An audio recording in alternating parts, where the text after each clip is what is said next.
เป็นเหยื่อแต่ตามอาวงย้อนเกิดพาลูกสายลวงข่าวเรื่องราวแสนเศร้า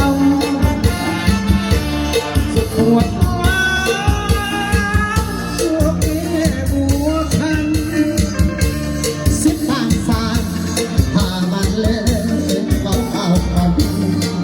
ปกเอ่ยปกแม่ครัวพังเนื้อจะตายพังเป็น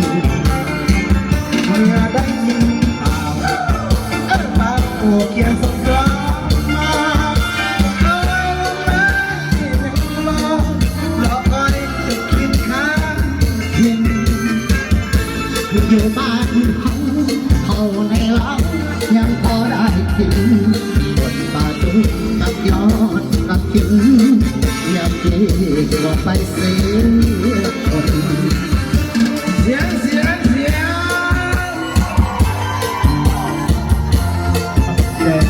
เอาใจเสียงแล้ว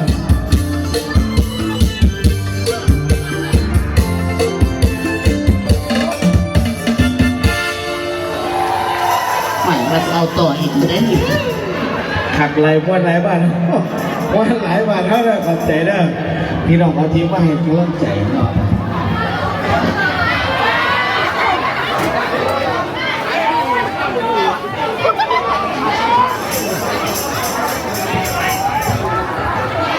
ท่านกิสมัติผ่านไปหลอดระวงรอบพิเศษนะถือว่าเป็นรอบพิเศษรอบหนึ่งเข้าใจทีมงานดนตรีส่วนกลางวัฒนธรรมนำโดยอาจารย์ขันกปัญญาผมได้ข้าพเจ้าเป็นโฆษกประจำศูนย์กลางแล้วหลายปีแต่เพิ่นบประกาศวันนี้ก็มารับหน้าที่เต็มที่เนาะและกับเมื่ออื่นพี่น้องเนาะแล้วพวกต่อไปนี้จากคณะกรรมการจัดงานเพิ่นบอกว่าขอมอบโอฮอมนี้เป็นเกียรติเกียรติญาณกุศลทานเทื่องห้านอาหาร76หรือว่าห้านอาหาร76ก้อนด้วยคณะเนาะแล้วโอฮอมนี้ขอมอบเป็นเกียรติเกียรติทานเทื่องหรือว่าญาณกุศลห้านอาหาร76แล้วโอฮอมนี้จากคณะกรรมการจัดงานมอบให้เพื่อเป็นเกียรติเนาะ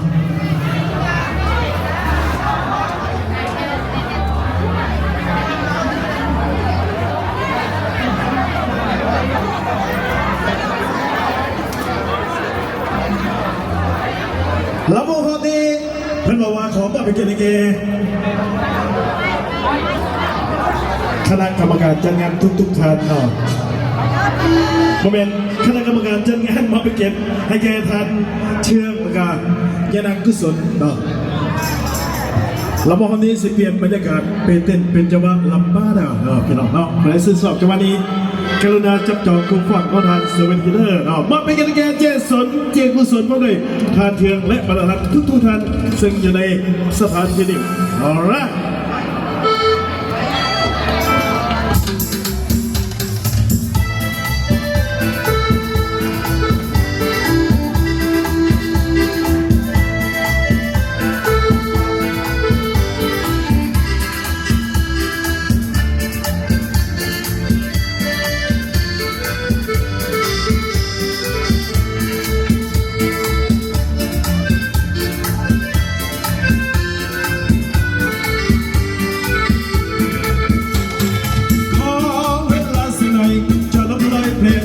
เธอที่ทำช้ำนี้จนเธอย้ำถูกเธอย้ำสาแล้วยิ่งขาดไปใจมันยังจิตหมดฉันยังไม่ได้ขอทุกใจให้สักหน่อยค่อยบอกลาจะยังไงก็ได้ให้เวลาสักหน่อยปล่อยหัวใจให้เธอข้ามตามสบายจะยังไงก็ได้ให้เวลาสักหน่อยปล่อยหัวใจให้เธอข้ามสบายมาอันนี้come on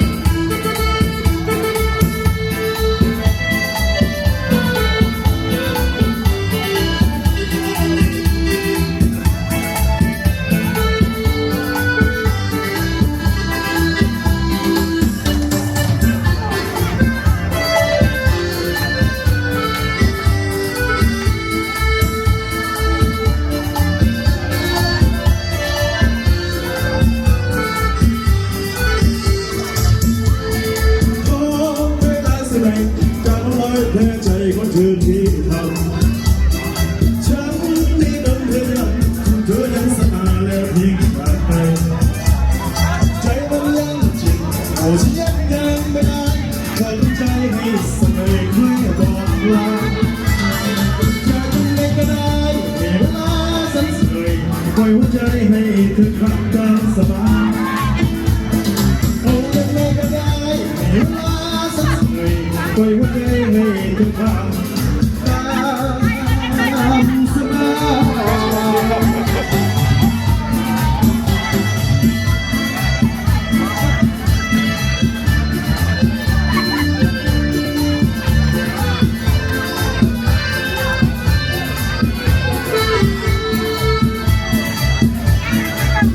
Thank you so much. Thank you so much for enjoying the dance.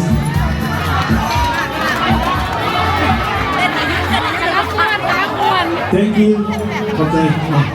ขอบใจเจ้าของห้องขอบใจท่านผู้ชมขอบใจท่านผู้แย่งสิทธิ์ทุกท่านขอให้สุขีปีใหม่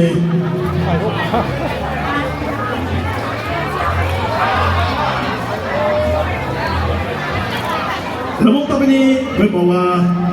เป็นรอบพิเศษจากทางมิสเตอร์ชอมนีบัวสีทอง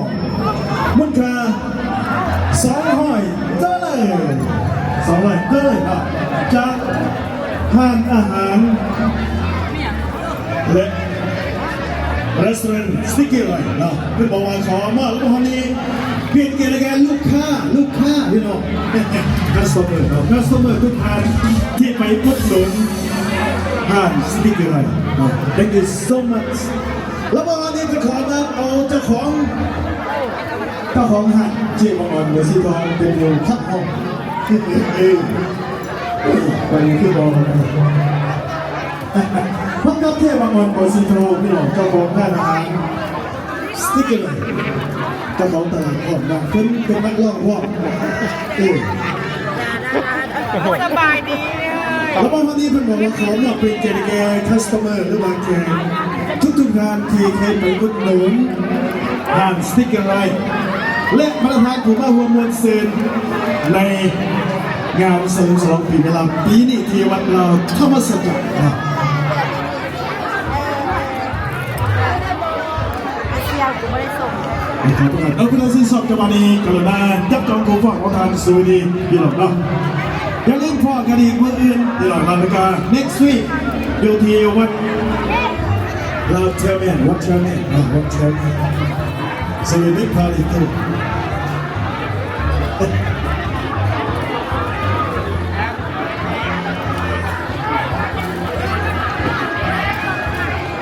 ขอให้เส้นมาเลยครับทุกท่านเอฟซีละว่าคัสเตอร์ครับอันนี้คัสเตอร์ครับขอเส้นมาเลยครับทุกท่านขอรวมมือเซ็นเนอร์ดีหน่อยในวันนี้ไม่ต้องคัสเตอร์ค่ะคัสเตอร์ต้องทำได้วัน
Thanks again. Thank you so much. Evening off.